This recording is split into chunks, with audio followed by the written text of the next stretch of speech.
Arden, what is going on, man? Good to see you. Hey Logan, it's good to see you too. Virtually see you. Yeah, weird circumstances. It's extremely weird circumstances. Never thought we'd be doing this, but I here we know. I are. feel like it's getting weirder and weirder every day too. It's like I'm in a dream or a movie. Yeah. Well, and it's funny too, because there's a lot of people that aren't taking it super seriously. Like I went to the park and I mean, I guess I wasn't taking it seriously. I went to the park, play tennis, and there was like people everywhere at the park. So People are talking about you uh, right now. They're saying this guy is exactly. not taking They're it like, serious. there's a couple playing tennis, Exactly, not exactly. taking For it serious. those But yeah. for those who don't know who you are, you're in Colorado Springs. You're part of Messenger International. You get to serve with your parents, as I get to serve my Mhm. parents, John and Lisa Bevere. Some of the I don't know greatest evangelists and communicators in really the world today. And you guys are just a big part of that, as well as Sons and Daughters, which is a content producing for millennials. You produce great videos, messages, have a huge presence on social media as well. And we've had the privilege to be friends for several years now since our parents kind of got connected. And it's been fun to see what that does. And you guys traveling, you're also a Minnesota Vikings fan, which is a huge Yeah, of plus. course. We've been able to go to Vikings games together and Uh-huh. cheer it on. Hopefully football season happens this year. Yeah, But with that, praying. obviously, yeah, exactly. In Colorado or in Minnesota, we get to hear different perspectives. But like, what's the state of Colorado right now? You said maybe some people aren't taking it as seriously, others maybe are. Do you feel like there's a fear there? Do you feel like there's kind of a sense of relaxedness, or what is it like? Yeah, I think overall, there has been a little bit of both. You've seen a ton from different people, and I think the local government is really cracking down. So the state is going in by county lockdowns, and so we've had four counties that are going complete lockdown. We've yet to get there. So it's been a really a big balance. But honestly, from the Christian community, what we've kind of been seeing is that we've seen a lot of people just diving in during this time. Like we've seen that where it's like they're not seeing this as a time of fear or panic, but a time of isolation to be able to go deeper. And I think that's been the really reassuring thing and the amazing thing about this all, because you kind of see like I mean, I'll be honest with you, as I'm going through this, I'm like, this is more of a time than ever that we have to no longer rely on the four walls of the church. Like too many people have gotten way too comfortable. Like, yeah, the church is the building. And it's like, no, we have to actually become the church now, because we can't rely on the social gatherings. We can't rely on the corporate gathering. It's time for us to actually let that out. So it's been cool to see that response here thus far. Totally. Yeah. And that's obviously something that you guys have been doing. You guys are not a church, but you help to support the church and support people around Mhm. the world. And obviously travel has been reduced. That's a big part of what you Yeah, guys do. So no just no hanging at home. travel at all. Yeah, it's Yeah, we had crazy. we had we had like four trips planned to California just this past month, and they all got canceled right away. Everything Totally. got shut down. So Yeah. In a it moment, is I what want it to is. talk about kind of what God's doing in you. But I think a big part of what I've been experiencing, and I'm sure many people, while they're watching this, is there's a lot of distractions. Like even being at home, is there anything for Mhm. you that is like super distracting? Like, are you a My video dog. game guy? My Dog? dog. My dog. I've got like a tiny little Yorkie that my wife loves, and I mean I love it too. I can't lie on that, but she has been just whining and then so excited that we're home. So she's constantly like jumping up on our face, and she like tries to find the highest place that she can sit, just so it makes her feel like she's equal to you. And so you'll just be working on your computer, and she climbs up and she's like standing on top of your head, just like standing there. So she loves the attention. I love video games. I be honest with you, I play video games for like 30 minutes an hour, and then I'm like, I can't do this anymore. I need something else. So it's actually been a good productive time besides the dog. Got I've it. The been stealing dog. a lot of It's my so neighbor's funny. toilet paper, just all those hoarders Yeah, just exactly. breaking into their basement. That's so funny because I That's would have never guessed a dog, but I think I've seen like yeah, memes about dogs that like they're not used to their humans being home so much. They're just like they yeah. don't know what to do. It's crazy. Yeah. Yeah, That's I so saw I funny. saw a meme, and it was like his like employer saying everyone has to work from homes, and then it was a picture of this dog like smiling. It's like your dog's reaction to this. Oh yeah, they're just I pumped. was like, yeah, they're so excited. That's amazing. So if we turn it around, this is like the biggest dad joke ever, but you got dogs and God.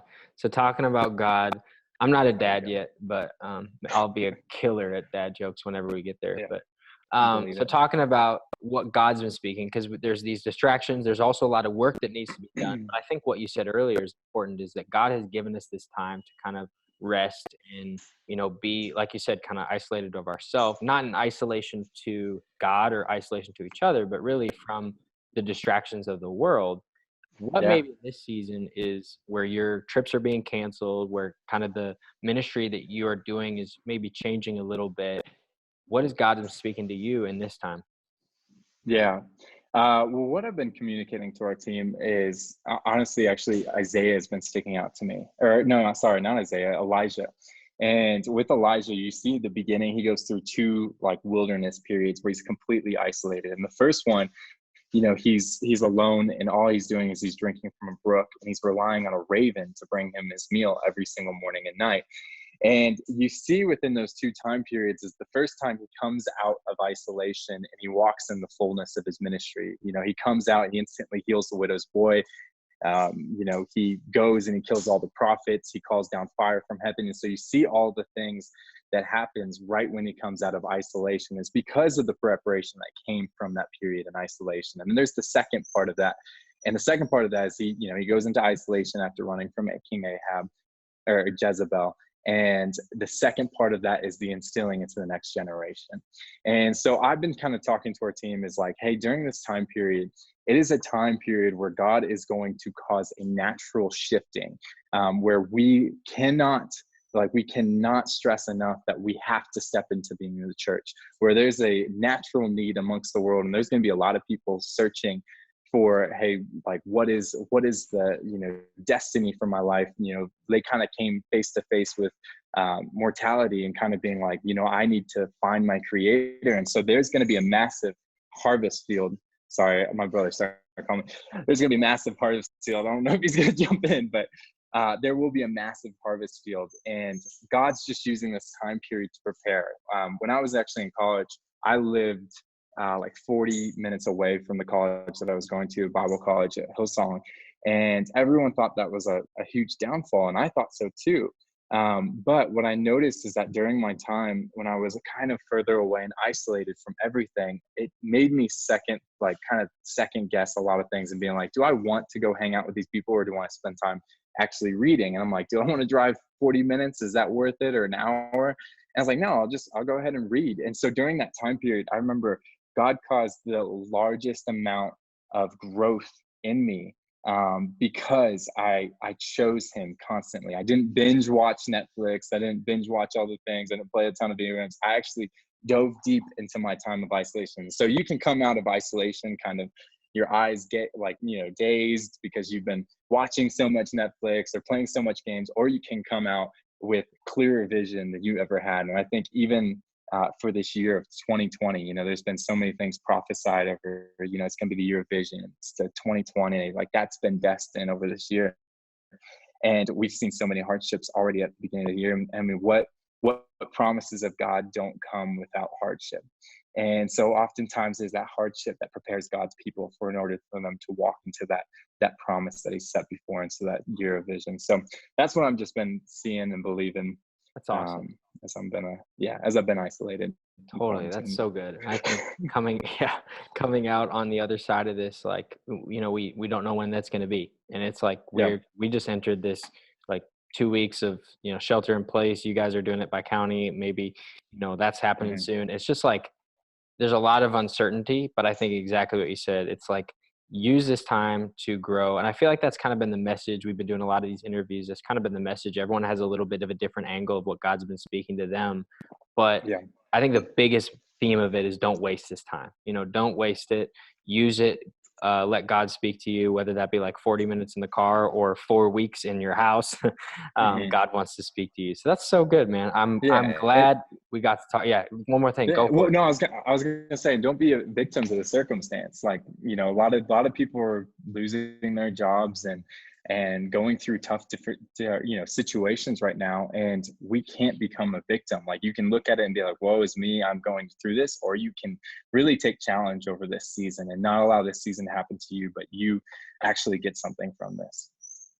Totally. So good. Well, Arden, thanks so much for jumping on. Yeah, of I'm course. glad. Hopefully, next time we get to see you at like the Vikings winning the Super Bowl or something. Yeah, yep, that would be next year. We just Yeah. got to go through Tom Brady now, Come but it's on. We'll all go through good. Tampa.